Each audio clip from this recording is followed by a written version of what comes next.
Just a request. When you say it's important, I want to hear it.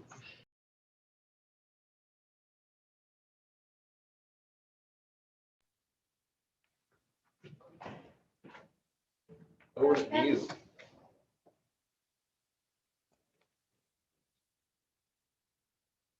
Enter. That's fine, Ryan, as long as I'm not on the screen. Ryan gonna be there? Yeah, he's here. Russ, did you have a chance to get on that BLM call? Yeah. Okay. Yeah, I heard you. I know I'd already asked the same. Yeah. I had to hop off at the end there, but it really,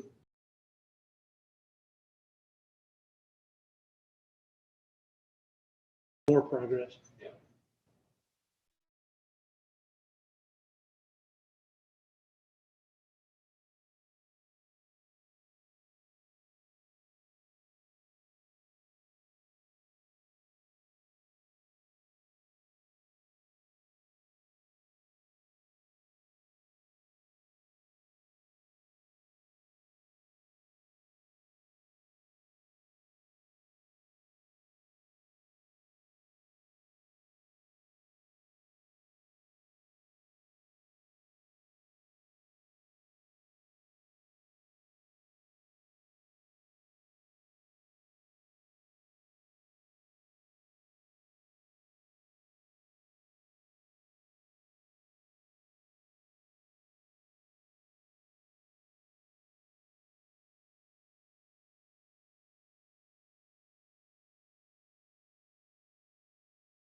5-0.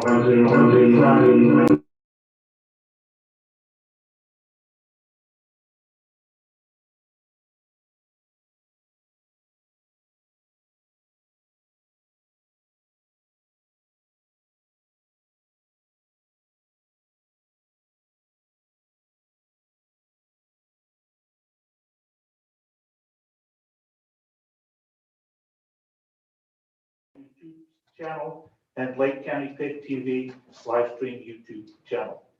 Madam Clerk, can I have a roll call, please?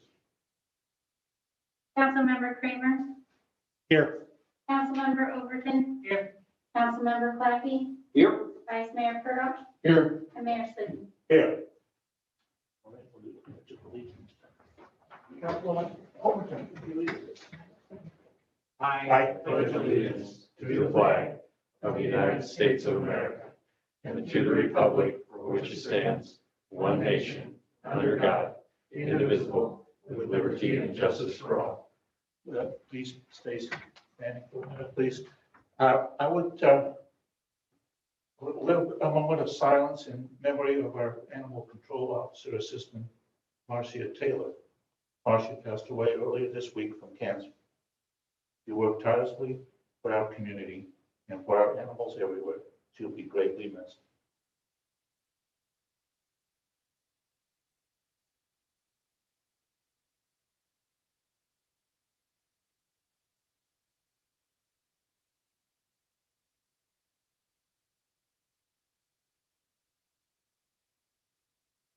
Thank you. While we're operating under virtual meeting guidelines, I will explain our meeting procedures. Agenda items will be open for public comment before final action is taken. Citizens wishing to comment or any agenda item should email the city clerk or submit their comment through our town hall portal. Comments received will be read aloud by either myself or a staff member during the agenda item. If you are on the Zoom meeting, please raise your hand to speak and you will be called upon.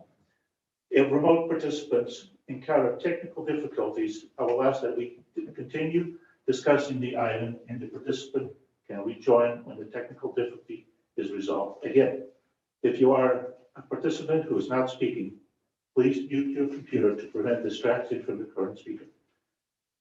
Do we have any changes to the agenda? No, Mr. Mayor.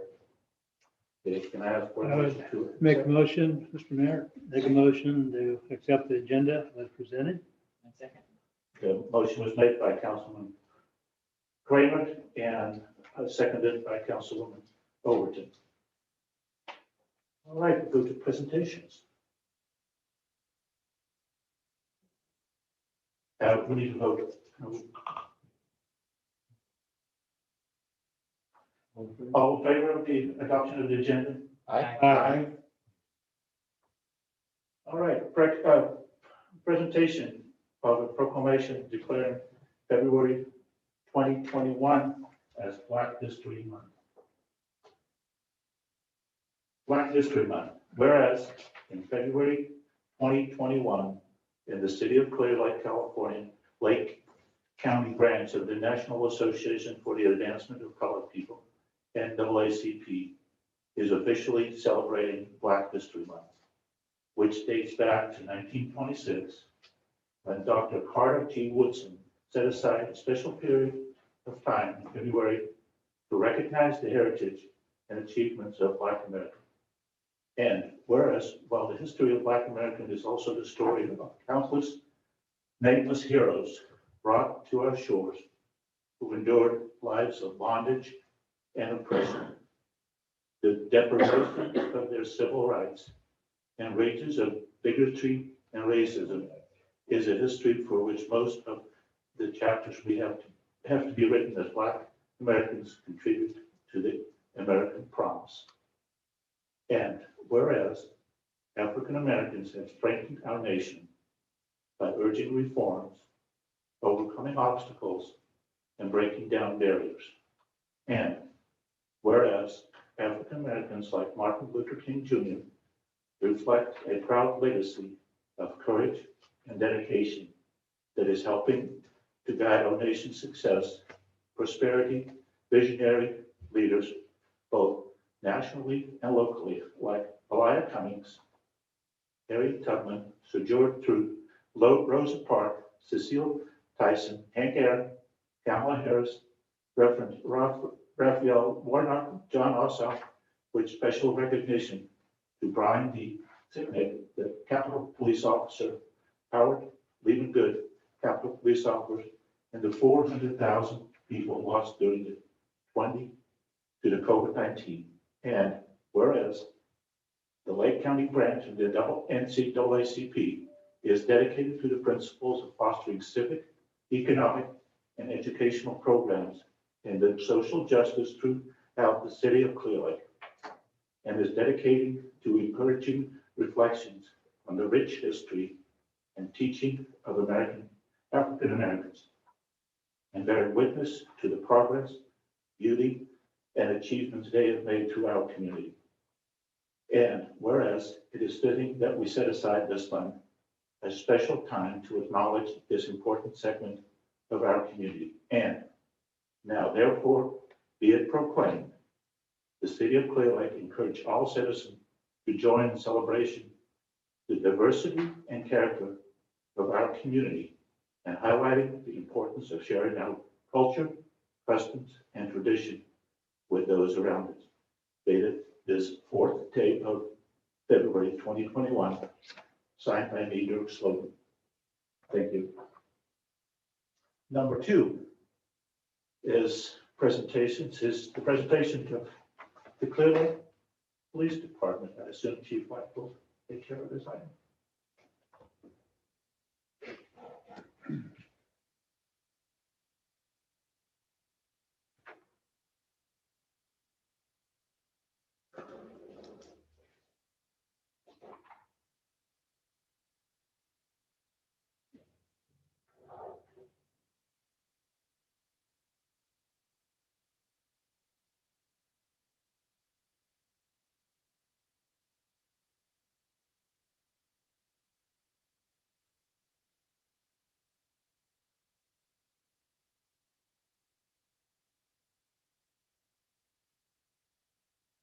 Yeah, I'm doing it.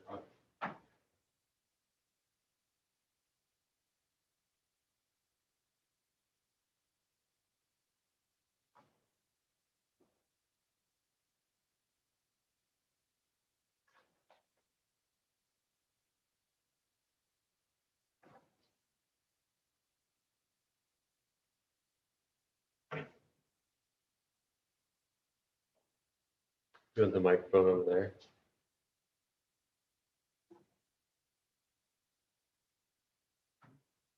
I like the picture. Doing it there. Yeah.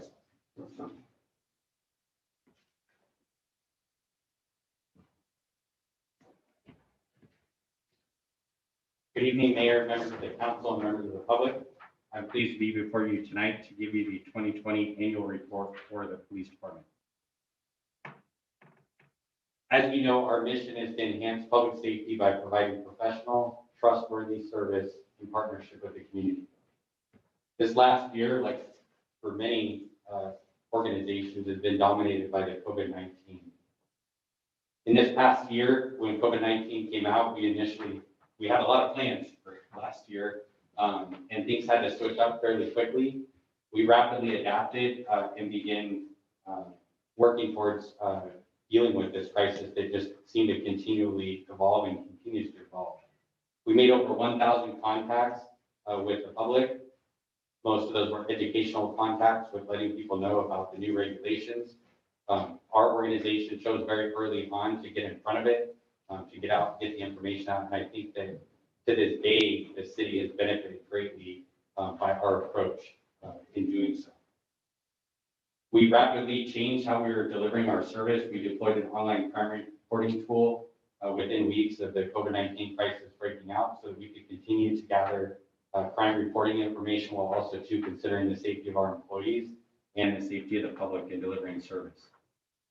We also implemented a system so that the public could access online report requests. It's a common task in which individuals needed to come down to the lobby, fill out a request form, and then get it. So in order to make it easier, we provided online and also too at no cost to the citizens to get copies of their reports. One of the most significant changes, and in my opinion, the single quickest and most impactful change to law enforcement happened with the implementation of what was referred to as emergency bail schedule, in which it severely restricted our ability to book individuals who are arrested for crimes, in many cases, very, very serious crimes and crimes that were impacting our community. That bail schedule has continued to evolve over time, and we've had to adjust basically our entire approach to how we deal with incidents that occur. We've had to educate and continue to have to educate the public on the impact of this, and so that they understand why when we go out to an incident, we contact somebody and arrest them for a serious crime, then we give them a ticket and send them along on their way. Unfortunately, in numerous cases, we've had individuals that we've contacted and we repeatedly have to keep contacting. Fortunately, that bail schedule has changed and it started the pendulum swinging back the other way.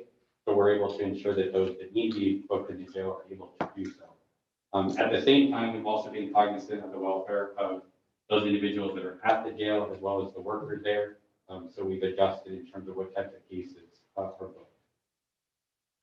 Staffing, when COVID-19 first really began to hit within the area, we had to adapt. We have one employee that's been remote working since almost the beginning of the crisis. We've at one point had many of our staff working from home and teleworking. Fortunately, we were able to bring them back, many of them back to the office. We've also had to deal with positive cases and exclusions, which has been very difficult when you look at our staffing situations, which we'll talk about a little bit later on. Despite COVID hitting, we had several initiatives planned. One of them was the adding of an office assistant to improve our service to the public. So we added that office assistant. We were able to fill that early on in the year. We also were able to expand our office hours from being open Monday through Thursday to being open Monday through Friday. And we were able to offer public live scan, and we rolled that out towards the beginning of the whole COVID crisis. This is an important area because for many jobs, you have to go get a live scan, and the only real accessibility was all the way on the other side of the lake. So having something that was local, that was affordable, I felt was very important, and something that benefited us internally in terms of recruitment and being able to process folks here, both for the police department, but all other city departments as well, and for the public, of course. So with COVID hitting, I think that, we saw many reactions from different organizations, different individuals, that sort of thing. My approach from the police department was that we needed to lean into this instead of leaning out, find ways to continue to serve the public rather than find ways to close down. I think that our strongest effort was in the area of community engagement. We found that early on, the kids in our community who had planned things like birthday parties could no longer have those birthday parties. So our officers, through their own initiative, came up with an idea to do what we call the drive-by birthday parties. These birthday parties or birthday drive-bys ended up becoming very popular, and we've continued to do them throughout the year and all the way into this year. And here's a little video of one. Happy birthday to you. Happy birthday, dear Reagan. Happy birthday to you. So the feedback that we got from the community was extremely positive. And for many of these kids, there were situations where not only were we providing the excitement of having the police cars come by, the fire department was also involved with this, the sheriff's department on the initial one. Not only having that excitement, but also too, we had a situation where officers and other members of the community bought gifts for these children. And sometimes in cases, we had parents who reached out to say, hey, I lost my job. I can't provide any sort of a birthday party. And so we're able to come in and provide something without disrupting our main mission to respond to calls for service, et cetera. The second big event that we're really proud to be involved with was the 4th of July. As you may recall, that came at a unique juncture in the COVID pandemic. And there was a lot of discussions, and I think many of places that kind of leaned back instead of leaning in. In our case, working with the different community groups, working with the other city officials, we were able to come up with a plan that was acceptable to public health, and an incident that to this day It's my understanding that there are no known cases tied to this event. And at the same time, we're able to see families be able to come out, enjoy something in the community, have a function to go to, and something that I think as a city that we'll be able to look back on for many years and be proud of the fact that we're able to continue to offer this event. We also engaged in some projects we hadn't done before. I lost all my hair in the Fuzz the Fuzz challenge. We were able to raise over $1,200 to help a local community group complete their project, which again impacted by COVID because the graduations weren't happening. They decided to put up banners throughout the city and they needed a little bit of money to finish that project. So we raised not only enough money for that, but we also had some leftover money for approximately 180 meals for the seniors through our Meals on Wheels program. We did the You've Been Booed event for Halloween, where we delivered thousands of trick-or-treat bags to over 900 children. And we're able to offer them the experience of having Halloween without obviously being able to go out and go to their traditional door-to-door functions within the community. So that's another thing that we're really able to all come together and again, working with the community donations, able to make it happen. For Thanksgiving, we leaned in and did the turkey giveaway. So we gave away turkey full meals to 45 families. We actually, on Thanksgiving, through another community group, were able to deliver even more. Again, many families who thought they weren't going to be able to have Thanksgiving because of the economic impacts of the pandemic. And so we were able to help make that happen. And again, working together with our partners in the community. For Christmas, as you know, Shop with the Cop is a big event within the community headed up by the Sheriff's Office. This year, because of the pandemic, we weren't exactly able to shop with the cop. So we had to go do the shopping ahead of time, which I can tell you from being one of the ones that was out there shopping and talking to others, is very, very challenging. I think with this one, many of us realized that it actually is much more beneficial to have a child because I think we were more indecisive than they were gathering those gifts. We also participated in the annual Victim Witness Gift Delivery, where we went out and delivered the various gifts that were donated in. As you can see, many happy faces within the community. Our Police Officers Association this year, again, recognizing the economic challenges in our community, came together and decided that they wanted to adopt several families in the community. They pulled together and were able to get donations for food for these families, then to have an entire Christmas dinner, as well as presents for all the children that were at the household. Okay, so the second big event for us this year was the completion of the animal shelter project. As you may recall, last year you had seen kind of some schematics that we put together with our trees and our little kennel areas and so forth. But it was all just an idea in our heads of how we're actually going to make this happen. So we began by demolishing our fancy office there, which you can see most of it was falling apart to begin with, but it did require an excavator to knock it all the way down. We cleared the land, prepared the site, and we accepted delivery of our kennels, which included, I thought, these very cool little robots that they drove around that moved all the kennels into position. It was a challenging event and some unforeseen things. Lieutenant Hobbs, who's here, was really critical to getting this project done. But he and I were shoveling gravel that night to make everything happen. Fortunately, we got everything in place. We had the construction company come out, finish the building of the yard and all the walkways. Now you can see the beautiful facility that I think is something that, when I came to this city, there was a lot of discussion about animal control and building something for animal control. And in this case, we're able to do something that was very, very cost effective, but very impactful to the community, and something that I think we can be proud of, not only now, but going into the future. It provides indoor, outdoor kennel spaces for all the animals with purpose built. So the inside is meant to be cleaned out, et cetera. It's not a converted hangar like our old facility was. We actually have our own exam room now, which our part-time vet that works for us is actually able to see the animals and provide a lot of treatment, and it's actually more cost effective for us in being able to expand our services and have this facility that's on site. We do have happy temporary residents that are in there. The animals seem to enjoy the spaces a lot better. They can go inside and outside. The inside is all climate controlled, which makes for a nice environment for them. Our office that was taken down by the excavator was replaced by this nice new office. which we currently share with Public Works, but it provides a space where the public can come in, interact with our staff in a safe and clean environment.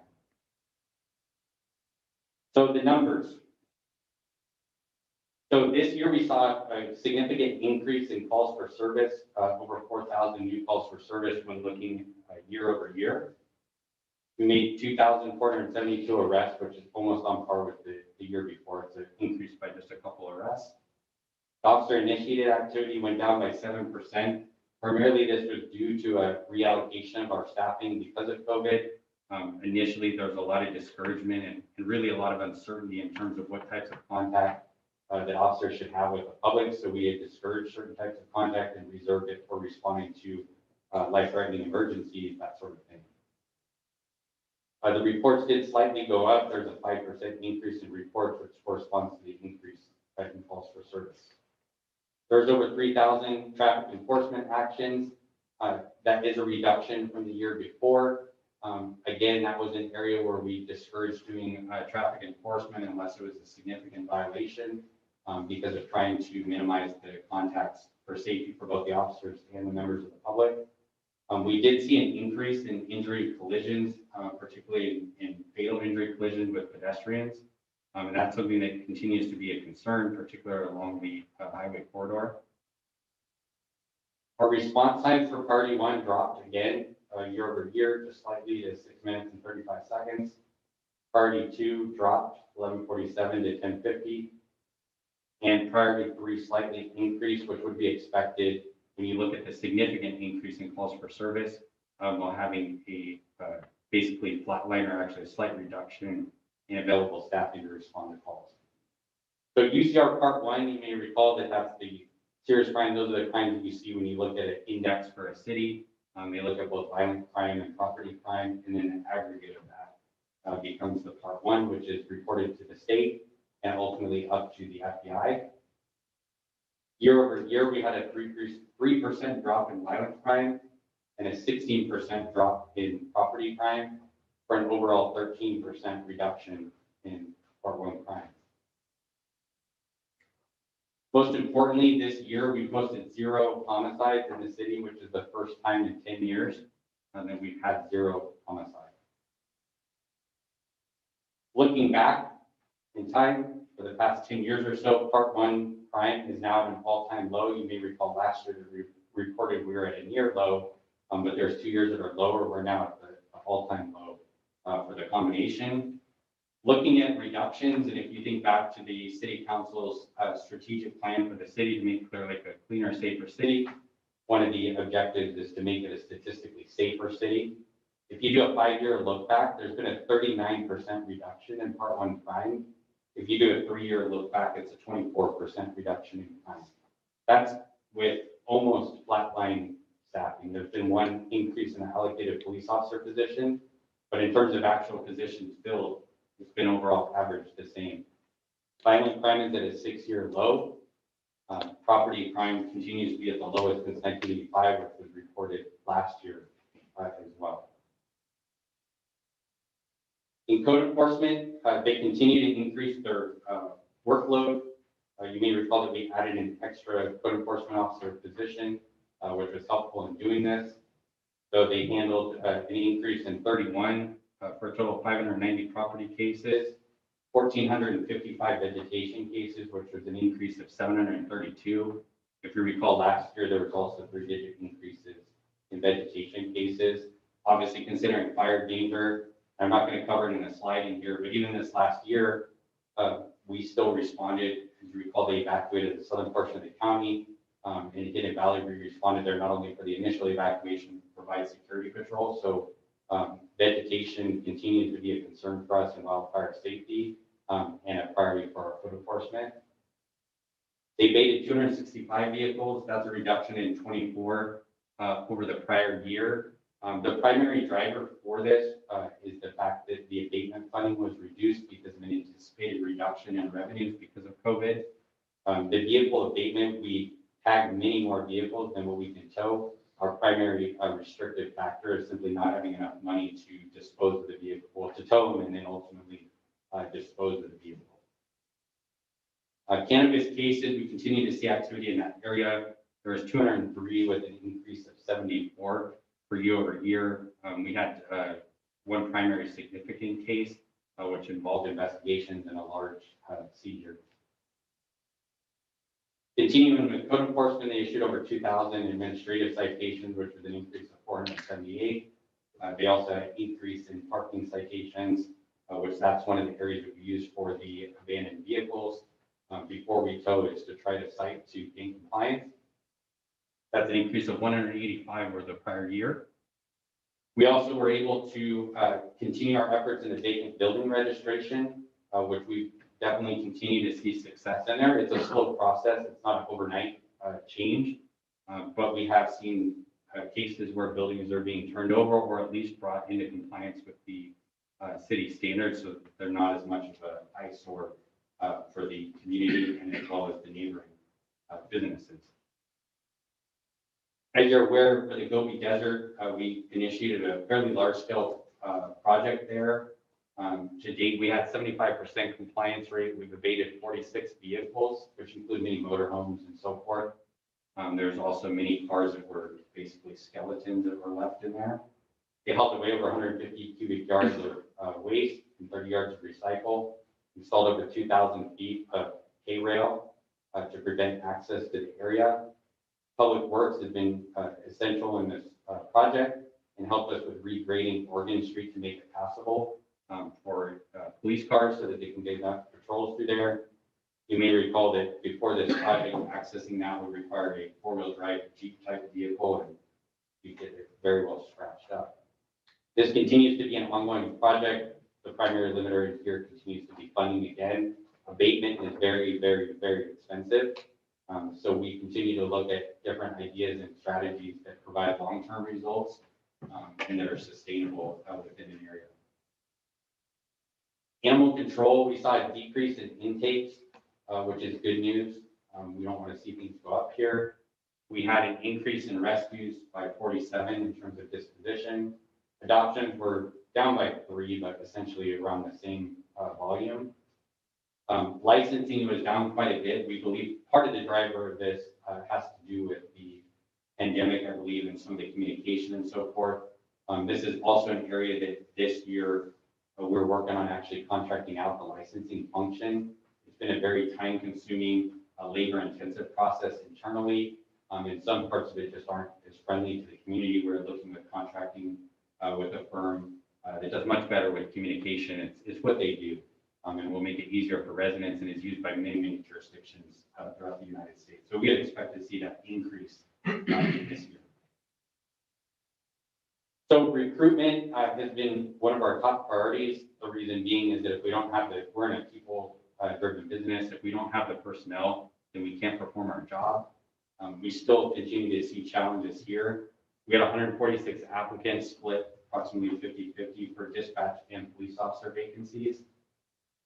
Out of the 146 applicants, 12 made it through to the background phase, and we ended up with 1 officer hired. So you can see that the numbers are pretty staggering, and the funnel is very, very sharp at the end. We continue to look at different ways to outreach to different people, different areas. Just this week, we were at an academy. They're going to 2 more academy classes tomorrow. And we continue to look at different ways to outreach. As you recall, last year we did a hiring incentive, which involved with the one that was hired on there, but really just looking at out of the box thinking to try to recruit candidates. I will tell you that this is a challenge, particularly on the police officer side, throughout the industry. And it's something that affects our ability to continue some of the positive things that you see within our statistics and our ability to provide service and so forth. As it currently stands right now, all the shifts are staffed with minimum staffing.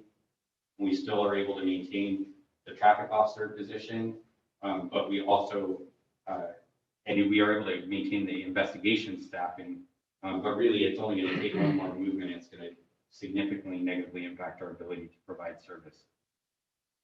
The other part that I've added is that for each person that we hire, so for example, we're going to the academies right now, their graduation dates, most of the classes just started. So it'd be towards summertime, it'd be another 4 months of training. So we're talking almost back pretty close to this point next year before they're on their own and able to cover shifts and so forth. And during that same time, people leave. We had a retirement this past year. We had some resignations in positions and folks that didn't make it through probation. So you combine all those things together. Looking forward into this year, we continue to see upcoming challenges. We expect a retirement in May. We also expect another retirement by December. So we're working really hard to try to fill those positions, but it's definitely a challenge. So smart policing, we've been looking again with adjusting not only to COVID, but also to realizing that our staffing issues are persistent, that we need to think about different ways about how we do our job in order to provide a safer community. 2 examples, the full camera deployment, you may recall we had an issue where neighbors were complaining about an ongoing drug issue that had persisted for many, many years. We deployed some technology with a full camera and utilizing some changeable message sign. And we were able to deliver pretty quick results. The future of where this lies remains to be determined, but we were able to show that, without really, in this case, taking people to jail and that sort of thing, we were able to dissuade the activity. And the neighbors that lived there that weren't involved in the drug activity were very, very appreciative of that. We also deployed the ALPR cameras, which we continue to see success. Today, we just had a stolen vehicle that came in from Lakeport within minutes of entering the city, coming through the Clearlake park area and kind of the back road into town. We're taken into custody at the Safeway parking lot. So again, showing how the ALPR technology makes us a safer community. Training has been significantly impacted by COVID, primarily because many classes were canceled. As you know, with being a post-certified agency, we have to meet certain training mandates. That's been exceptionally challenging, particularly in this last year, with classes being canceled because of the in-person limitations. At the same time, though, I think there's silver lining in some of this. For example, many classes that were only offered in person are now able to be offered online and have interactive sessions and so forth, which is really important, particularly considering that we're located kind of outside the Bay Area region. So we have long commute times if we want to send somebody to school. Here they can pop on the computer, start participating in the class, and experience a lot of it. Obviously, manipulative skills, they need to go in person, but this is able to help.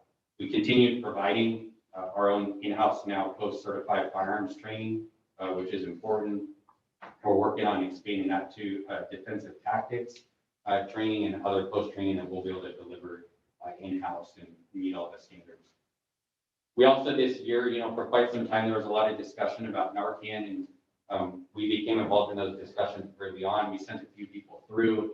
There's more uncertainties about how it's going to be regulated and so forth, but at the beginning of the year, we were able to finish the training for all the sworn staff to be able to carry the Narcan.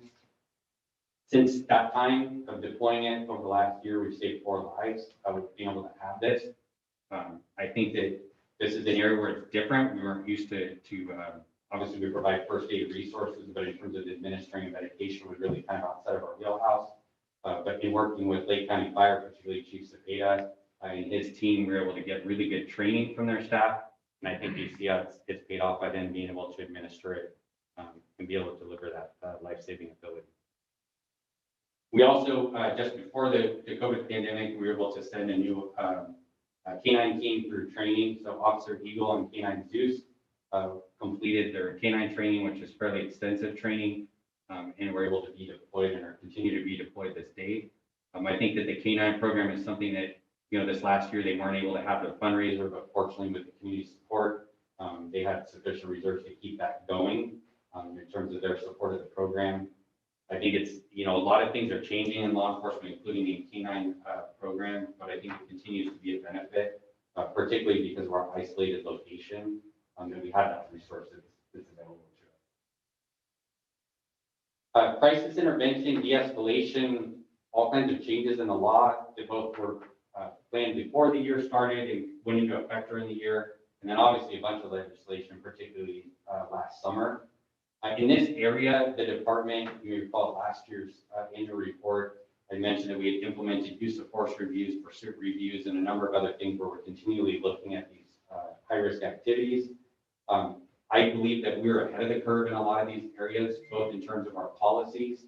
We're ahead our level of oversight and also to our level of training. We had delivered early last year training to all of our supervisors and officers in charge regarding conducting investigations of use of force and so forth. You're now seeing that play out into the law where agencies that didn't do that sort of thing are now being mandated by law to do that. We're able to send numerous staff through crisis intervention and de-escalation training, which again was a virtual training, a different kind of an experience. But again, trying to give them the tools and techniques that they need to try to de-escalate situations and minimize use of force wherever possible for both their safety and also to the community safety. You'll see in the picture there, Sergeant Cook is one of the early folks that got to try the virtual reality scenarios. You may recall about a year and a half ago or so, we were able to acquire the TASER 7 devices, which included this. The technology from what he had there is already like the old generation. They're sending us some new one. This one you can look around basically. The new one you can actually walk around. It has more degrees of freedom. But be able to go through scenarios with individuals that are suffering a mental crisis and various things going on. And they have a whole new slew of scenarios that are coming out. So I think this is really a wave of the future in terms of officers being able to train.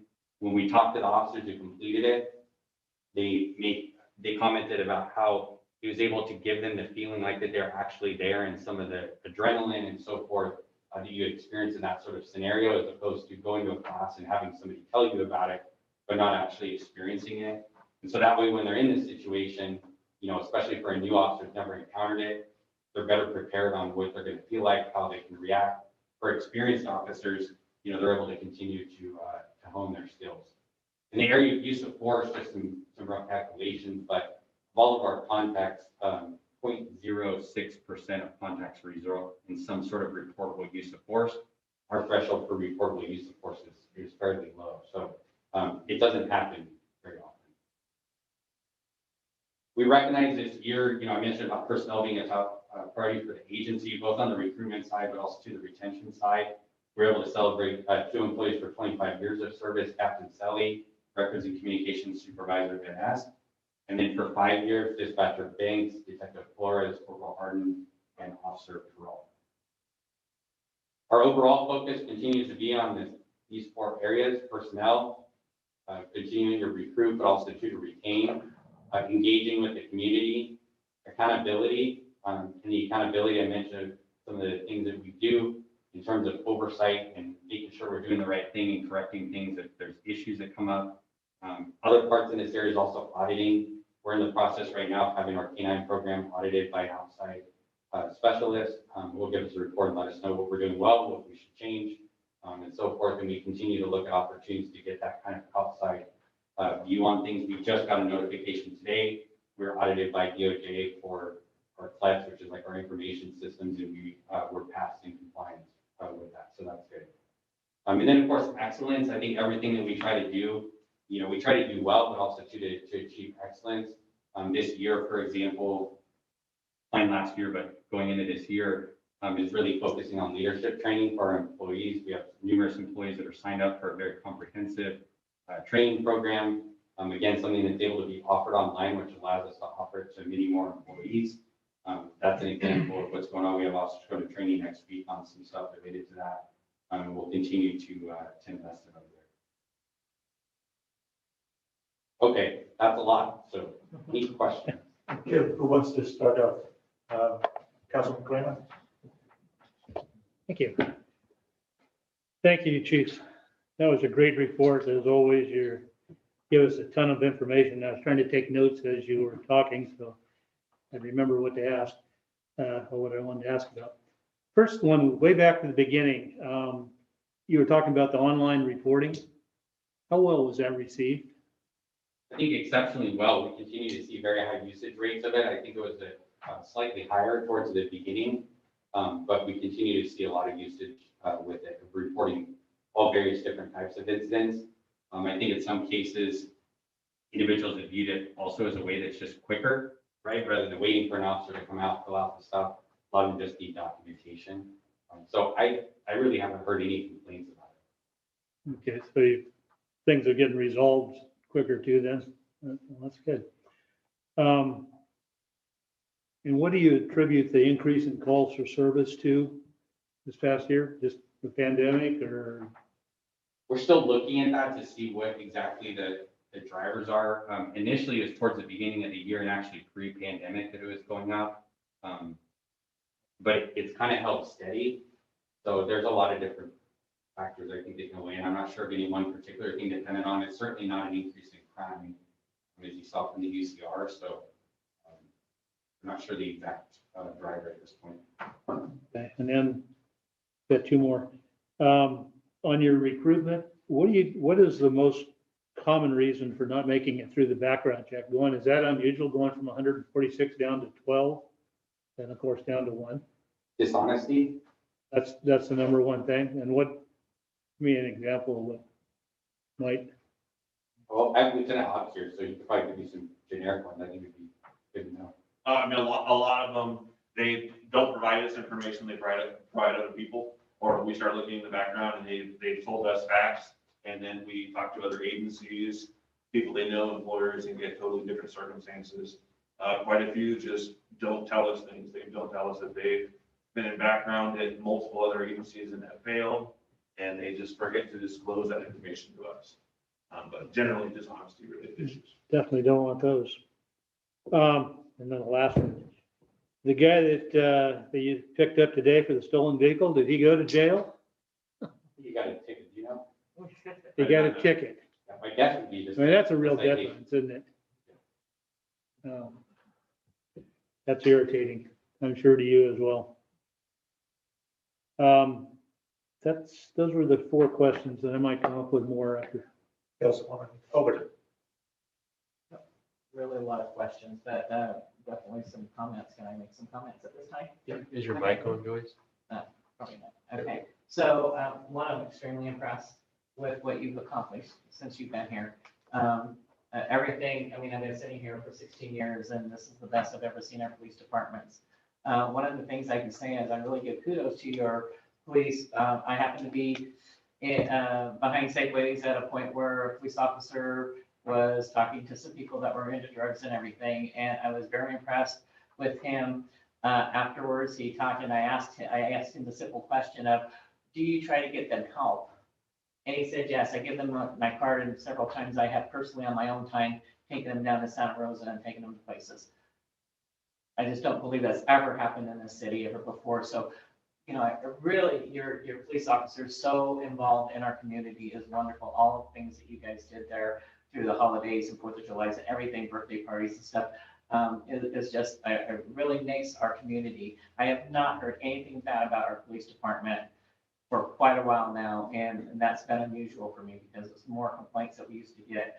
So I am impressed with what our police department, and it all extends from leadership, you know, so that just goes to show you are a good leader, because where there's a good leader, there's a good police department. And I know it's not unusual to have that many people. When I went to work for the sheriff's department, there was like 200 of us that showed up. By the time it was done, there was 2 of us sitting there, and I was like shocked. So I know it's hard to get these police officers. One of the things that we had a program back years ago, and I believe Officer Sully might have used it when he first came on, and like there was, I think it might have been a grant or something that we had that could help them with housing. Is there anything like that that's even available anymore, or something that we can look into that might help? Because sometimes it is, you know, housing, you know, helping them get a home here, like a permanent home. Like there was loans they could get that were like really super low interest or no interest. So that might be another way that we might be able to see if we can look into something like that to help provide them with, you know, some housing, because housing is getting expensive here now. So, you know, and we're still not at the, you know, highest pay, so we want to keep them. But I'm impressed, and your officers are doing a great job, and you're doing a wonderful job. You're a great leader. And so thank you for your report. He asked a lot of the questions I was going to, so I did ask them. Councilman Clappy, you have a question? Yeah, what jumped out to me was the 16% drop in property crime, but then just a downward trend year over year. What do you attribute that to? So I think in the last year, you see a lot more people that are at home, so less burglaries, that sort of thing.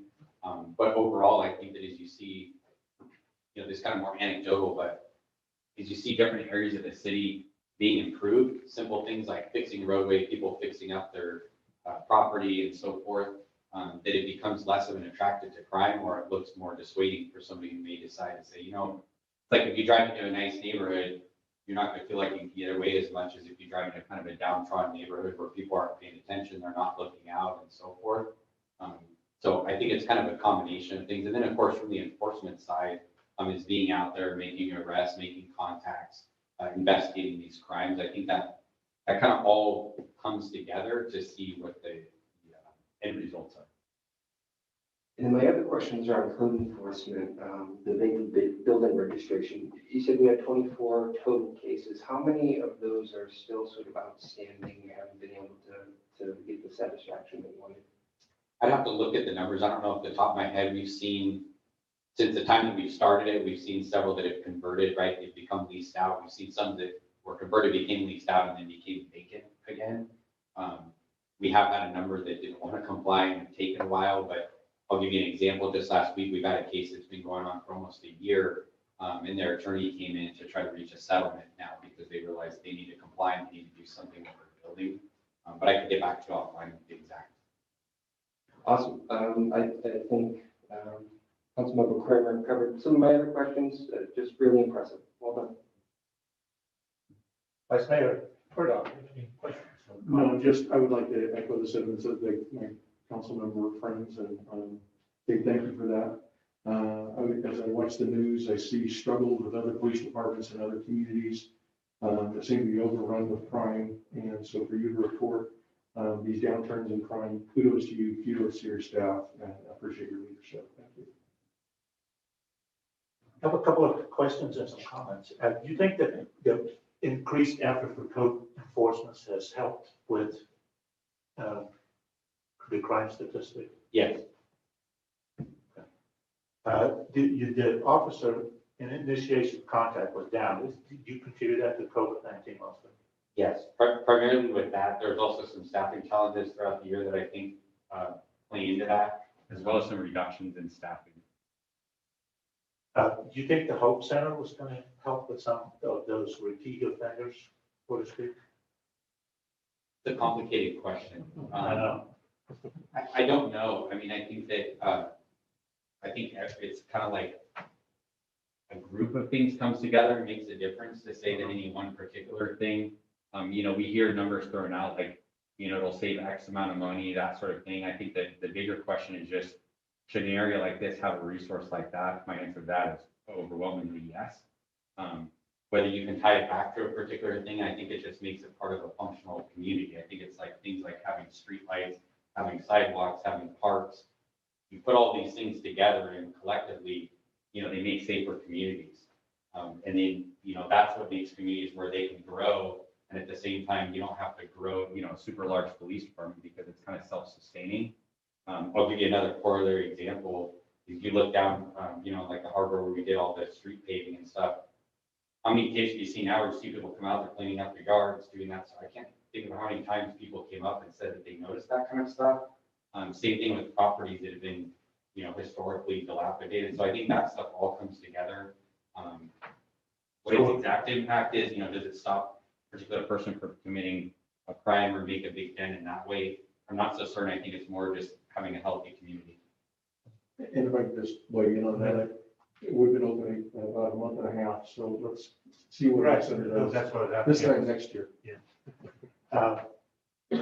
One other, is the animal control paying for itself with our dog licensing or? Not at all. Not even close. Not even close. Running at animal services is definitely a deficit type operation. For one, is the animal licensing is really about rabies control. That's why he's basically allowed to be there. But the operational costs far exceed what you can bring in on revenue. That said, I think we have a fairly lean operation, but it definitely, the revenues don't at all approach what it costs to operate, not even a fraction. Because at one point in time, we turned the county was doing it, and we took it over. Yes, it was. Yeah, and in my experience, I mean, going back to my prior agency, and we have several different arrangements, it's never been anywhere close to offset for anybody. It always runs at a significant deficit of revenues versus the expenses of operating. My experience there too was moving to a consolidated county-run animal shelter And there, the cost actually, they kind of made it an independent entity that was supposed to, be kind of governed by everybody. The cost went through the roof, the same way as if you told me, hey, run a police department, staff it exactly how it should be and everything else, we would have much more staffing and so forth. So it became very expensive for the contributing city.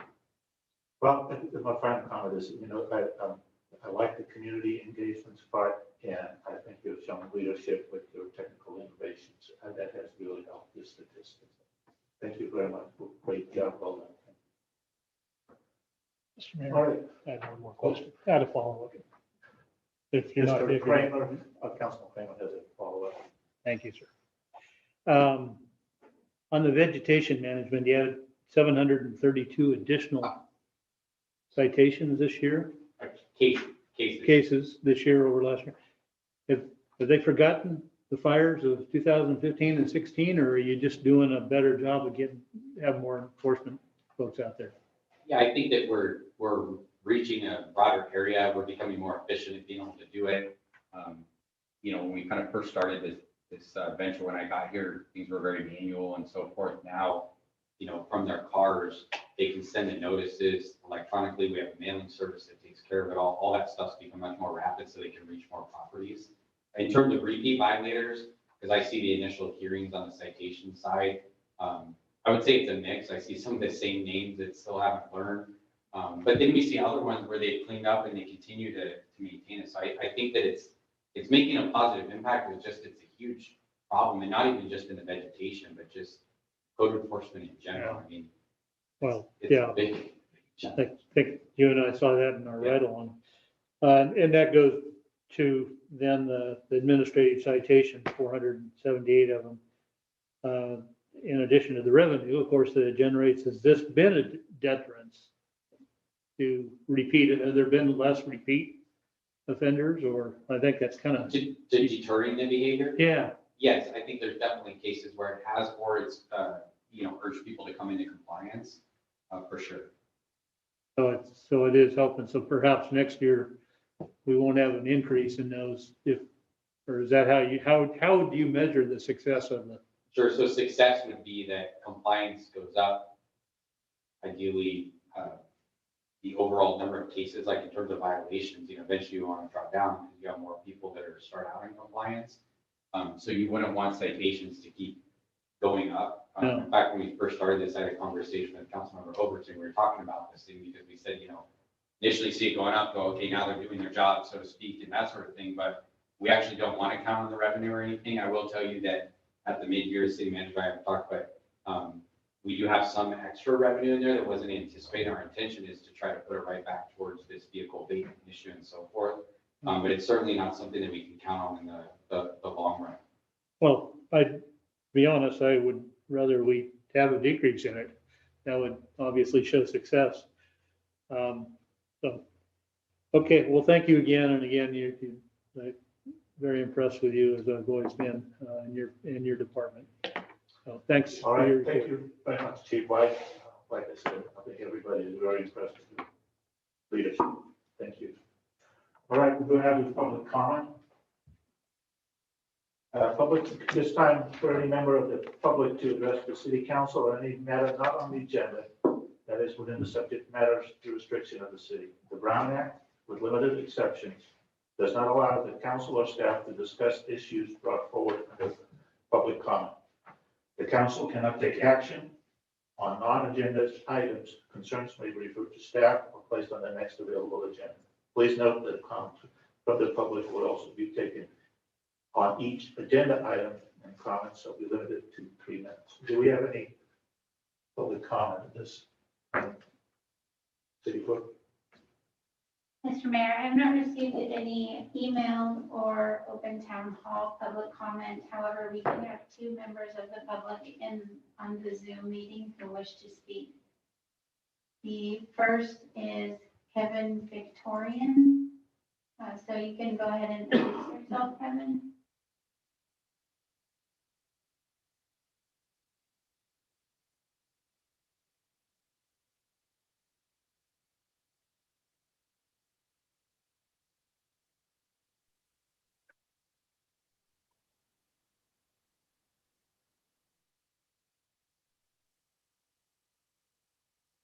Go ahead, Kevin. Hello? You're on. Hello? You're on. Can you guys hear me? Yes, we Yes. can.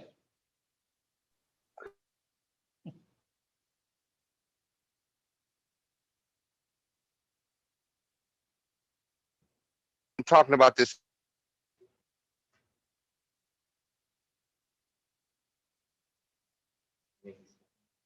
What we're trying to do is get the other 5 customers. You seem to have a pretty bad connection, sir. Maybe you want to call back in later. Overton here, along with Chief White and the city manager Flora, to see this issue and stuff. I mean, fire season is coming up, and that's our biggest threat and stuff. Along with they're doing raw sewage going into our creeks, but and trash and blight and all that and stuff. But our main and fear is that they're going to set a fire back there, and the avenues are going to catch on fire. I mean, it's nothing but fuel back there. And these people are habitating back there, and they don't have running water, they don't have sewage nor garbage. So it is a problem, and I'm trying to get on the agenda to discuss this further. Thank you for your comment. So I would like to invite those that haven't came out and looked at this. We just had council member Kathy, if I'm pronouncing it right, Claffey, out last week, and he brought along someone from the Board of Education, and we showed him the issues and stuff where there's actually a camper that burned down to the ground and stuff. You know, it was real scary because it could have caught on fire and started all that up into stuff. But it's really an issue and stuff that we're trying to get resolved and stuff before this fire season starts again. We all want to make sure that we protect the city, and thank you for bringing it up. Do we have any other one? Any other public comment? We can hear this. Your connection is pretty bad, sir. So thank you for bringing it up. And I'm sure we want to do our best to make sure that we have no fire danger in that area. And there are other items on the agenda that we'll have to comment on that. Okay, next one, please. The next is Robert Coker. Good evening, council members. Can you guys hear me? Yes, we can hear you clearly. Thank you. Okay, thank you. I have a question about the tiny homes. I have a customer that is interested in placing a tiny home on his property in the avenues. I told the customer to go into the council and into the city hall to find out what is needed. He was told that it has to be a 15 feet wide. And so I looked up on the can't think of the name, but I looked up on the website, and what the customer was quoted was for a 720 square foot home.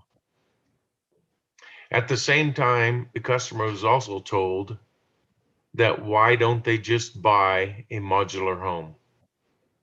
The customer can't afford a modular home, so they want to go with a tiny home, which can be afforded.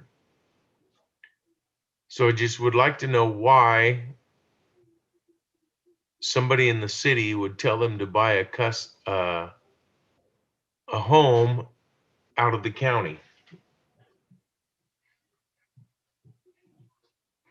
Okay, thank you, Robert. We'll thank you very much, and we'll have refer this item. Maybe you can come again to the city offices and discuss it further. We have enacted new ordinances just very recently on this issue. Thank you very much. Okay, we'll go to the consent agenda. All items listed on the consent agenda are considered to be routine in nature and will be approved by one motion. There will be no separate discussion of these items unless a member of the council requests otherwise or the staff has requested a change on the adoption of the agenda, in which case this item will be removed for separate consideration. Any item so removed will be taken up at the following the motion to approve the consent item. Do we have any changes to the consent item? No, sir. Any of the public wanted to change to the consent item? Madam Clerk? There's been no request to change anything from the public on the consent. Ask for a motion. I still move to accept the consent agenda as presented. Second. Motion by Councilwoman Overton and second by Vice Mayor Turdock. Can I have everybody in favor say aye? Aye. Aye. Now we'll go to the public hearing process of our agenda. The first item is item number 10, which is public hearing to consider acceptance of the State Community Development Block Grant Coronavirus Aid Relief and Economic Security Act, Round 2 and Round 3, in the amount of $444,964. Deputy City Clerk. Good evening. Last year, many of you may remember, we came to the council and asked for acceptance for the coronavirus COVID CV1 grant, which we were up for $122,000 approximately. We proposed to put that money into the Highland Senior Center to expand the kitchen project. The grant is still in process. We got some corrections, but we have not received the money yet, but we expect to do so soon. They have opened up the second round and the third round of the grant, the CV2 and CV3, giving Clearlake the amount of $444,000 and change. I'm here tonight asking you to open up public hearing and receive public comment regarding this community block grant. Provide direction to staff. I believe City Manager Flora has some ideas. And adopting the resolution for the CV2 and CV3 grant application for us to apply to it. With this grant, there is some things that we can apply for. They have specific guidelines. Assisting businesses and micro enterprises that were impacted by COVID-19, public services related to COVID-19 support, facility improvements related to COVID-19 and healthcare, and the acquisition of real property that could be used in support or treatment and recovery of infectious diseases. Any questions of staff? Maybe I could just add on a little bit, if that's okay. So, the first round, we had the $122,000 that was available. We had plans to make some upgrades, particularly related to the kitchen at the senior center, in order to expand the capacity of both the refrigerator, freezer, and just other storage space so that they can purchase more items in bulk and kind of bring their overall costs down and help kind of be prepared for emergencies and things. And so the $122,000 was great. Unfortunately, what we had drawn up at the time, the cost of that was about $275,000. So the original amount of funding wasn't enough to cover all that. So we're kind of figuring out, how we might be able to come up with some other funds.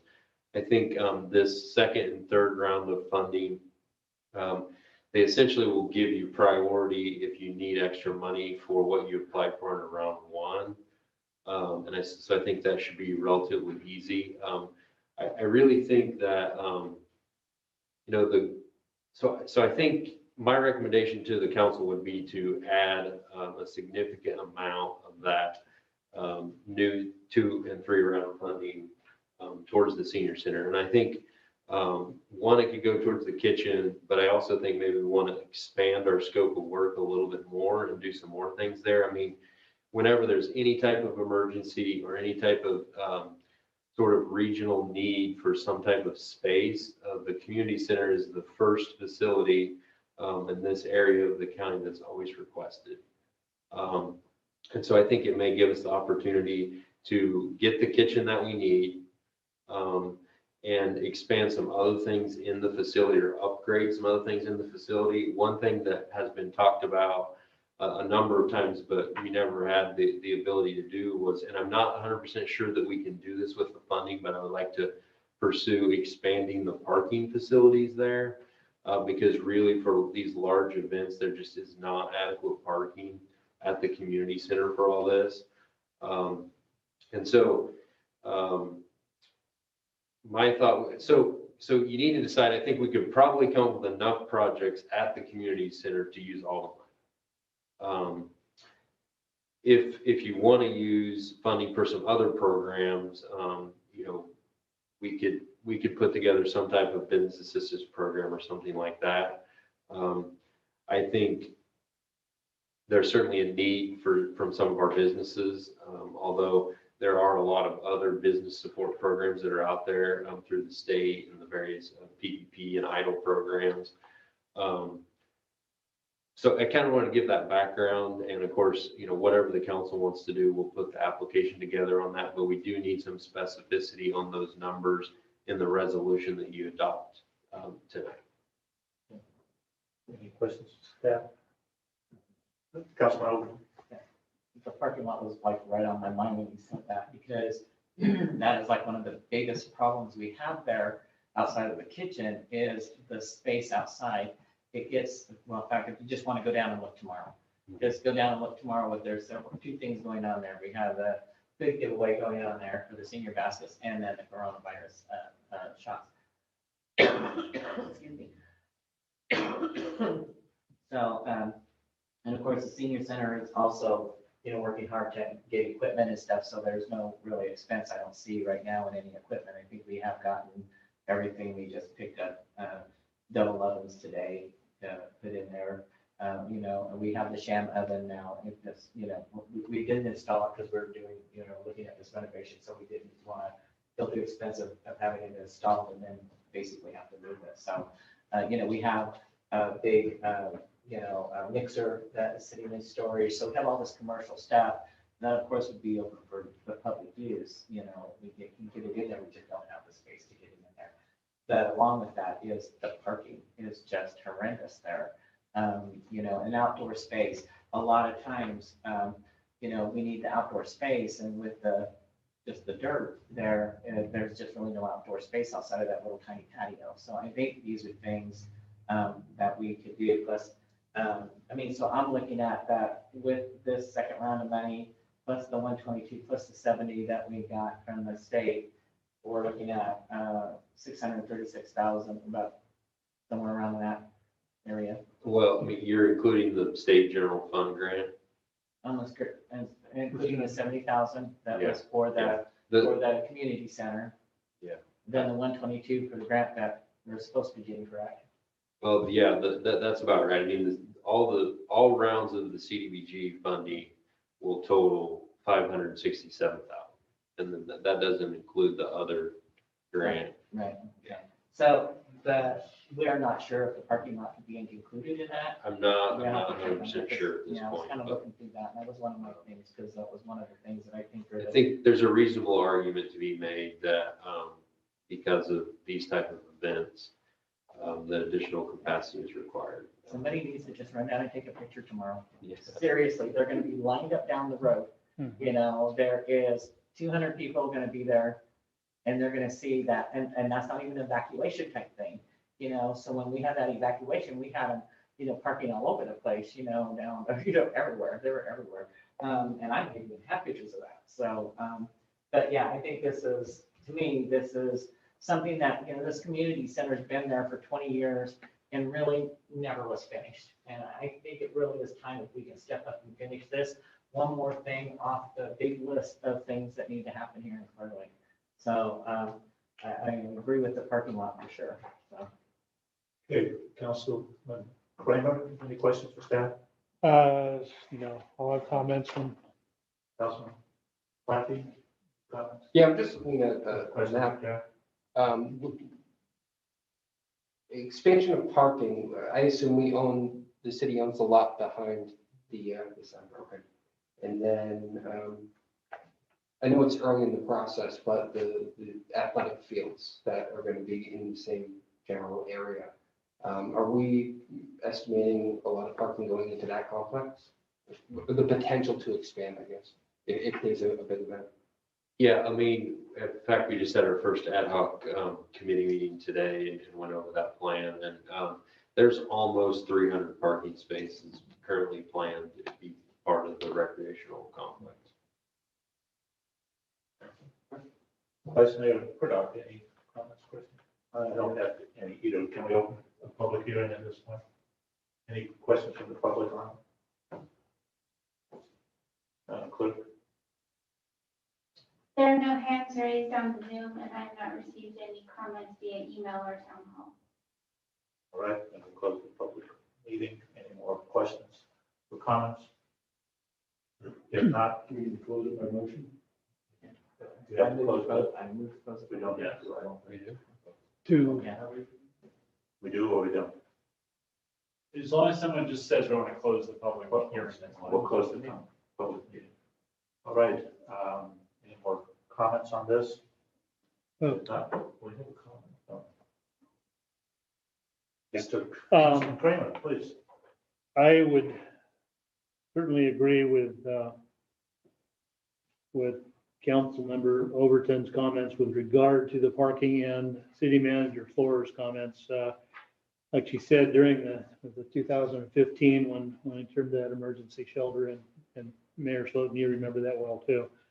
That whole back was just absolutely packed. There's not nearly enough parking and space there. My feeling is the north side of the garden is an area that could very well be turned into a parking lot fairly easily. And I think that's what we'd always talked about in the past and doing that. We have our emergency shelter project is virtually complete. We've got Dave Rogers is out putting in the last of the lights, the inside and outside lights, and working with Chief White. The communication wires will be pulled and it's ready to go. But we need more parking if the thing is going to be used as an emergency shelter and used for other things. I know Adventist wants to use it for the things once a week, add additional parking. Your weekly food bank is packed. Every event that we ever have there is overflowing. So I definitely think that these funds should go, number one, to get that kitchen in order. Number two, get additional parking and perhaps even some storage addition along the back of it. I think we've had several things discussed about it. So I would like to see the bulk of these funds go to the senior community center. If you think that it's advisable to add something else in there to make the plan more acceptable to folks who we're trying to get the money from, then I would say maybe perhaps the secondary thing is the business help. But I think, as you pointed out, I think there's a lot of other sources of that help, and these funds will go to infrastructure that will be there and will continue to be working for us many years in the future. So I would like to, in my opinion, I'd like to direct staff to prepare the request for the CBDG funding to be directed primarily to the senior center. Vice Mayor Purdock. I concur, and I think we need to go after any funding we can, and this project is well worth it. So I would ask for everyone to support this. Councilman Platt, do you have any additional comment? I think we have given enough direction to staff that they know what to do at this point. I just, well, I want to make sure and clarify. So we have to be specific. I mean, there were a few comments made about the bulk of the funds and all that, but we need to be specific. Either you need to say, let's put all the funds in the senior center, or we need to specifically say, we want to put 100,000 to something else. Mr. Mayor, I recommend we put all the funds toward the senior center improvement plan as submitted by Ms. Reynolds. I think that's the direction. With that clarification, then the resolution or the motion would be to adopt the resolution. Okay, we have a motion. Mayor, I'd like to make the motion to adopt resolution number 2021-08, a resolution of the City Council of the City of Clearlake approving an application for funding and execution of a grant agreement and any amendments thereto from the 2020 Community Development Block Grant Program, COVID Response Round 2 and 3. Second. Okay, we have a motion by Councilwoman Overton and a second by Vice Mayor Murdoch. A roll call vote, please. Councilmember Overton, Aye. Councilmember Claffey, Aye. Councilmember Kramer, Aye. Vice Mayor Murdoch, Aye. and Mayor Sutton. Aye. Okay, we'll move on to item number 11. Discussion and consideration of entering into a lease with RM Clearlake LLC for 15900, 15910, 15920, and 15970 Dam Road, Clearlake, and an agreement with CAL FIRE for fire mitigation efforts in the vicinity of said parcel. The staff report by Mr. City Manager Al. Yes, Mr. Mayor, members of the council. So as you're aware, RM Clearlake is the owner of 4 properties totaling just over 30 acres in and around Tractor Supply, Big Five, and Walmart sort of on the eastern part of the city, which this property was part of the original Walmart development and was kind of a phase 2 development there, but the developers decided to abandon their efforts toward developing this property out. And so it's kind of fallen into not having a lot of maintenance, and there over time have been, homeless camps, illegal dumping, and fires that have started on this property. I think over the years, there's maybe been a dozen fires that have been initiated on this property. And so there's been a number of efforts made over the years to try to do something about this. The property owners have expressed an interest in donating this property to the city, but in some research with our city attorney and others, there's some title issues that we can't recommend the city moving forward and taking possession of that property at this time. However, as each year passes, and more danger and blight are associated with this, we feel like we may need to step in and take a little bit more active involvement in the cleanup of this. So one of the reasons that we have a lease before you is CAL FIRE is a willing partner on this and some other projects, but their regulations make it extremely difficult for them to do fire mitigation work on private property. There are some ways around that are used, particularly in the South Lake Fire Protection District. But things are streamlined significantly if it's considered to be in public ownership, and this lease would accomplish that goal. And so we've negotiated back and forth over quite a significant period of time, led by our city attorney. But we have an agreement put together that we believe does protect the city's interest and provides the ability to move forward with an agreement with CAL FIRE. So before you, there's both the lease that has been signed by both the owners of RM Clearlake, as well as some documents that would need to be executed with CAL FIRE to jumpstart the fire mitigation efforts. And so we're asking tonight for you to grant authority to me on both of those to execute those and begin planning some cleanup and fire mitigation efforts when weather permits this year. Do we have any questions to staff on this? See any of them? We'll open the public hearing at this point. Do we have any comments from the public at this item? I believe I saw that one from a Mr.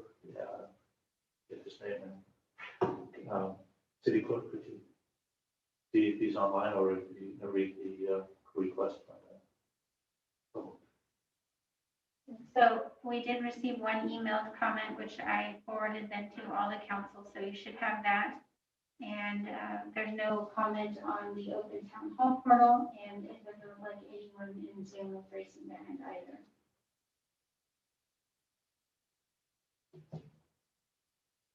I think the comment from this gentleman was that why we couldn't expand the shopping center and put a Target or something like that there when economic conditions probably wouldn't allow that.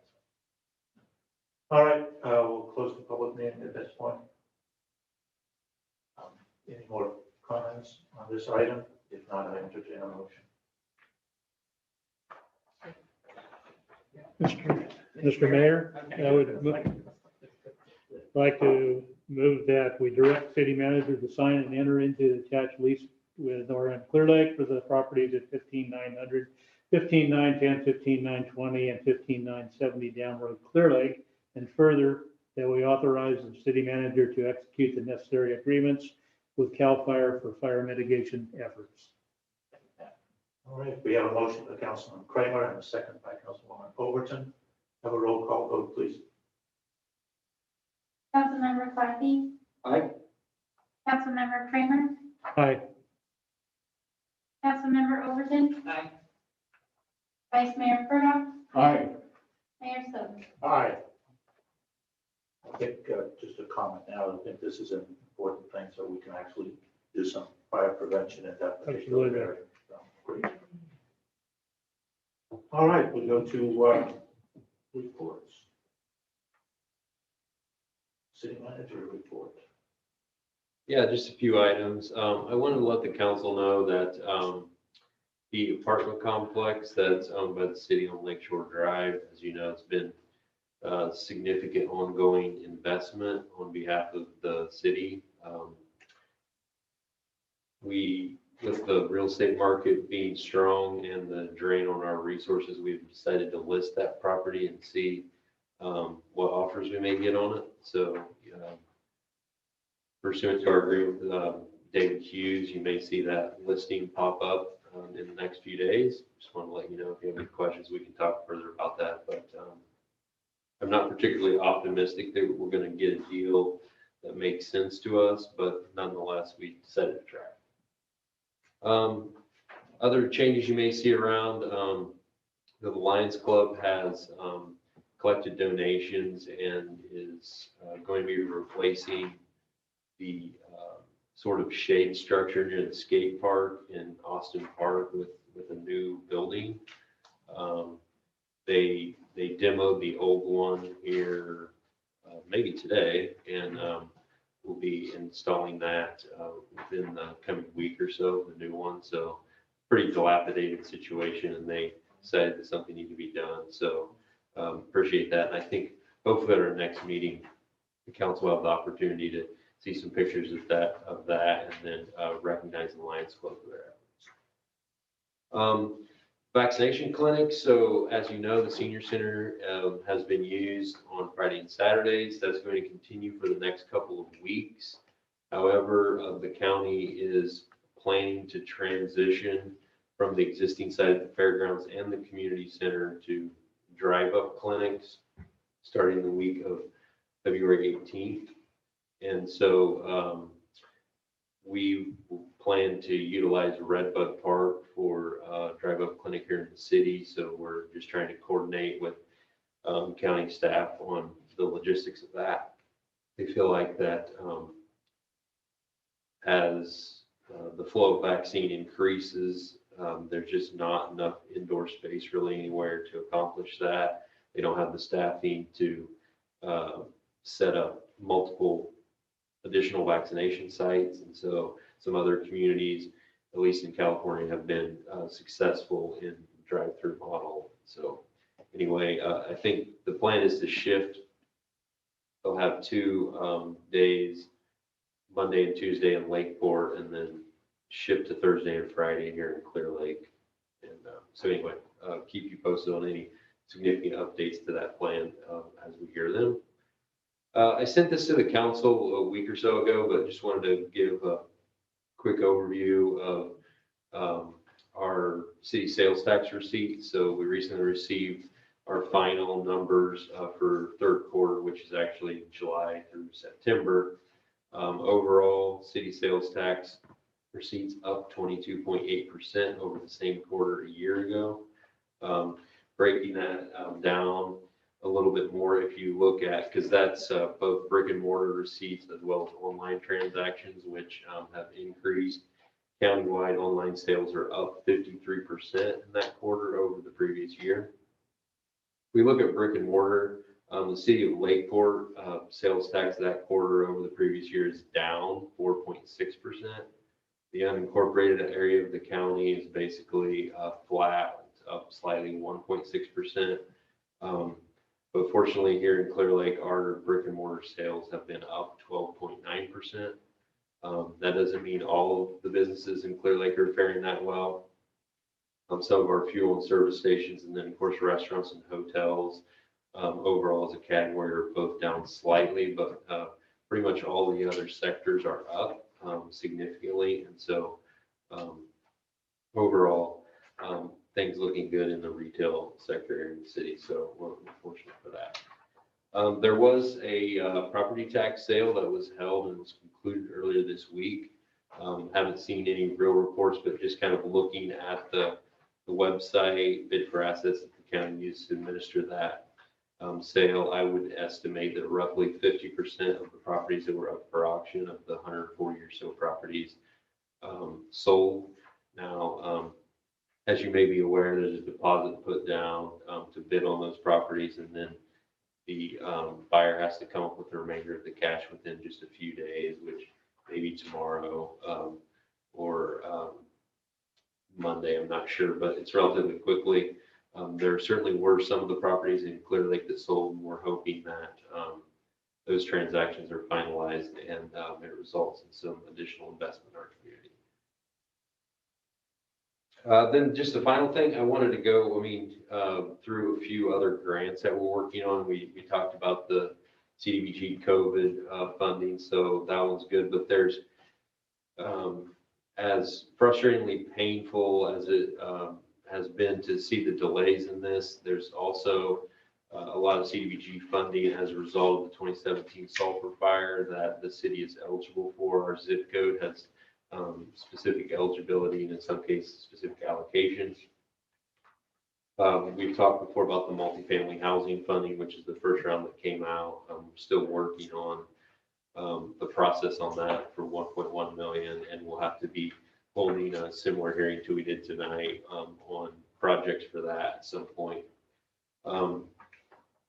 We also applied for nearly 14 million infrastructure funding under that program, and really pleased with the staff at HCD, which is not something that's said by any agency very often, but the staff that are involved in this program have been extremely helpful, extremely flexible, and we're very optimistic about the work that they're putting together with us, having contact with them every week and trying to finalize some of this stuff. And so hopefully we can secure all or most of the funding that we requested.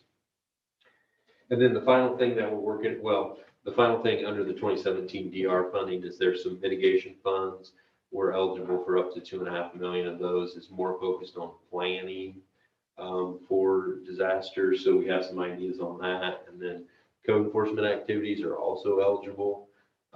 We're allowed to apply for up to 5 projects at $500,000 each.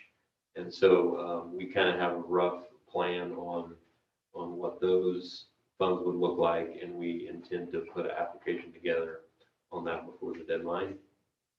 And then the final thing, related to code enforcement as well. You're aware of the Cal Recycle funding that we secured a few years ago. Currently, there's a little over $500,000 available. We just kind of found out about this in the last couple of days, but the application period closes in a couple of weeks, and staff are putting together an application for all of the funding that's available. So hopefully, we're the only agency that applies for it. But anyway, those are a few of the grants that we're working on. Then, of course, there's the 2018 disaster CDBG funds that we're also eligible for through the county's allocation. And the information on that is just coming out, but even more funding available in that program than there was under 2017. I think the county's allocation for multifamily housing development is in the $7.5 million range. So anyway, as information continues to flow there, we'll be looking at that and seeing how we can maximize those dollars coming into the city of Clear Lake. And so with that, that's my report. Right. Councilman Kramer, do you have any good things? Yeah, we haven't had very many meetings in this month. We did have one today. Our first, Mayor Sloden and City Manager Floor and I were in our recreation ad hoc committee meeting. The first one I had, we presented, Dale was also there. We presented, or were presented the basic plan for the ball fields and the courtyard. Had representatives from South Shore Little League there, as well as the soccer, and I'm not sure Jalen is from social Youth services. Center.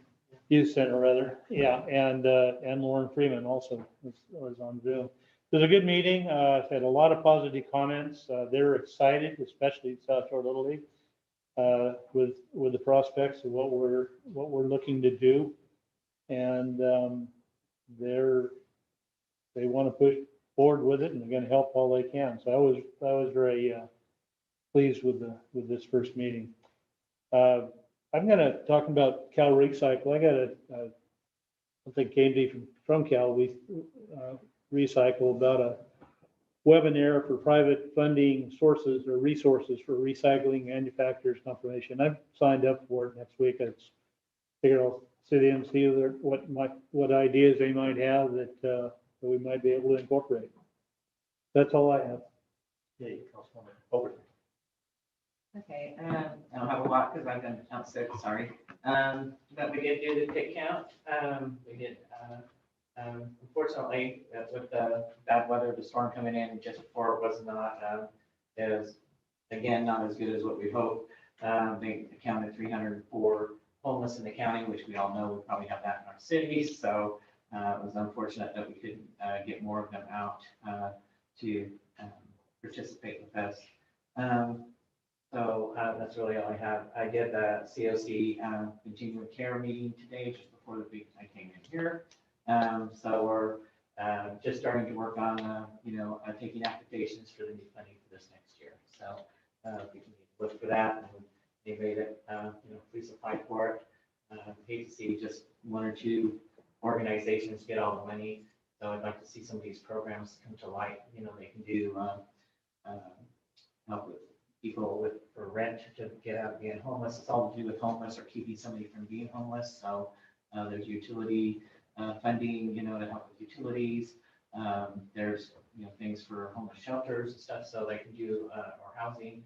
So there's a lot of different things that this money people can apply for through the COC. So I really encourage people to look at that. And if you have any projects you'd like to move forward, you do have to be a nonprofit to be able to apply for this money. So please do so.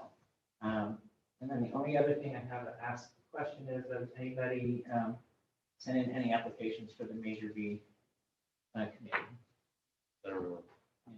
If they have, please forward them to me. I think I'm the only one that has to take some. City clerk is shaking her head no. So. I have not received any applications from them. Okay, guess I better have somebody down, huh? All right, thank you. Councilman Overton. Councilman Clappy, do you have any? Thank you. I wanted to start by saying thank you to Tribal Health. It was slipped in on the consent agenda, but their donation of AEDs to both the community center and to the police department, those are life-saving, and we are very appreciative. I'm not on the board for this, but I had a chance to sit in on the Tourism Improvement District meeting. Mechanisms are starting to ramp up again. Hopefully, they're starting up the advertising campaigns again, and I think folks are feeling bullish about this upcoming summer. That is a really great group I've had a chance to sit in for the last couple of months, and just a lot of really dedicated community members looking out for the best interests of Lake County. So I thank them for having me. I also had the chance to sit in on the solid waste council meeting, and I don't believe they've had a meeting in a little while. Some interesting things popped up in that meeting, one around treated waste. I know that's an issue for some residents. Our landfill had to close off the acceptance of treated wood. The direction was essentially hold tight. Probably no sooner than March 1st will there be changes there, but a lot of folks and a lot of agencies are working to deal with this situation. And then as part of that meeting, there was the determination to set up a working group around illegal dumping and some new ordinances that could potentially come in front of us that would replicate some of the ordinances that were put out by Duke County and I think Los Angeles County as well around basically stiffer punishment for folks that we were able to catch illegal dumping.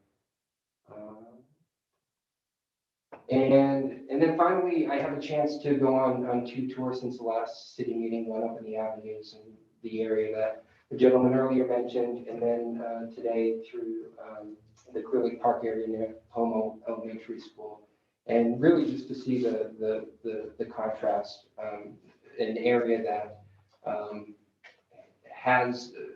we've done a good job adding those K-rails, we've been able to restrict access and then really begin cleaning it up. And I think the Clearlake Park area has made a huge stride since I've last seen it 6 months ago. And I want to thank Nicole and Barbara from CC4C for being my tour guide. Hopefully we'll be able to talk about this further in future meetings. Thank you, Mr. Mayor. Great. Vice Mayor Purdock. Mr. Mayor, I have nothing exciting to report. I have a couple of things. I did drove around in the avenues too, and immediately came up with some ideas, but I'll bring this up in future agenda items. I stopped by and saw the food giveaway from Redwood Food Bank out on Redwood Park. They the first and third Monday of the month between 8 and 12, they're in for this month, and then in March, I believe they're going to start every Monday. So I want to bring that up. Also, together with Councilman Kramer, I was at the Ad hoc Burns Valley Sport Complex meeting. I think there's a lot of excitement about that. We're still kind of fine tuning the design and stuff and starting about phasing things and all that kind of stuff. But I think it's really exciting. One of the things that I kind of knew but didn't realize is that a lot of the kids that play soccer or baseball, in order to have tournaments, they have to go to Middletown. I mean, come on, That's the reason come why. on, that's the reason why we wanted soccer fields. that's what we need to bring it down here again. I think the good news on the sales tax is I was a little bit concerned that the third quarter would be a dip because the stimulus money ran out, and but it's good to hear that it's continuing to improve in that. Then this afternoon, I participated in a forum of Woodland College Lake County campus, their future and what they're thinking about and what they want to do to make it more exciting. Unfortunately, there were only about 15 to 18 people participating in that, but only 3 people from Lake County. I found that very disturbing, and I asked the chancellor if he would be willing to talk about one Lake County community college district. And he said, yes, I'm willing to talk about it. So I think that's good news. I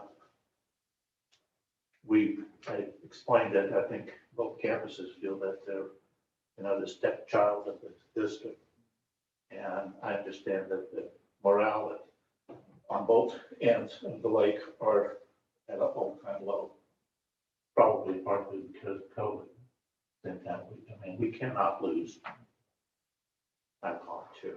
We cannot, we simply can't. So that's my report. I have some ideas on future agenda items. Councilman Kramer, any future agenda items? Councilman Overton? Mr. Mayor, Oh. Chief White wanted to report on something.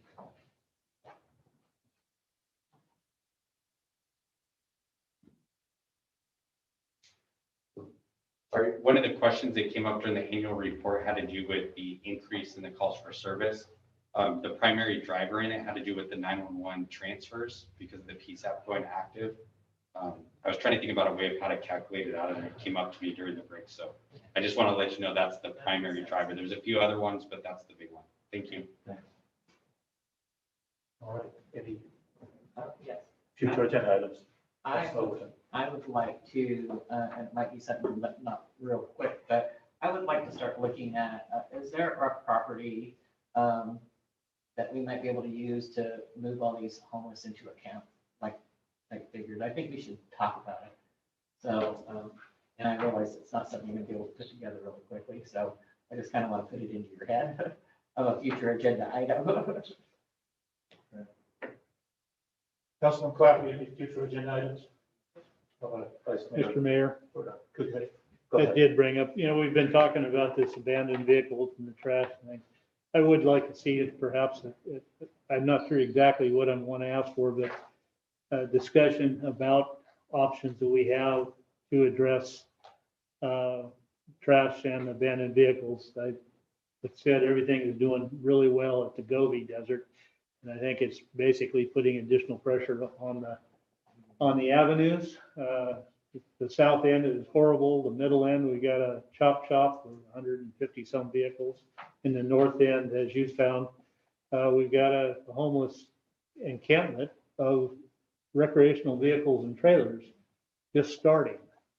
And I'd like to see some ideas on what we can do as a council to help our code enforcement to address this and to come up with a long-term plan. So it was long-winded, but that's what I'd like to see. Future agenda. Like I said, I went to a tour of the avenues also, and I came up with I don't know, probably not a good idea, but maybe there is. You see a lot of properties, even in residential areas, that have cars in that, 5, 6 cars that are on off and halfway chopped up, and even in the residential street. Is there a way we can enact an ordinance that people can't have more than 2 non-op cars in a residential zoned area? I don't know. I'm just asking the question. And the other item that I want To answer the question, it's you're not allowed to have any non-operable vehicles within public view. within public view. Which in other words, if you can see it when you drive it by, even if you have a fence around it, it's still in public view if you can see it. For instance, I drive every day on what a little Parkview Market is. Across the street from there, there's a. Oh, yeah. Anyway, Anyway. your answer is yes. The other thing that I want to put on the future agenda item, a letter to both trustees of both college districts that serves Lake County that we encourage a 1 district for Lake County, not have 2. or at least invite them to come and talk about it. That's all I have. Anybody else has any additional future agenda items? Well, this one and adjourn for a couple of minutes. To close session. Yeah, thanks. Hey, Russ, did you get my notes on that meeting? I did, just before this meeting. Oh, okay.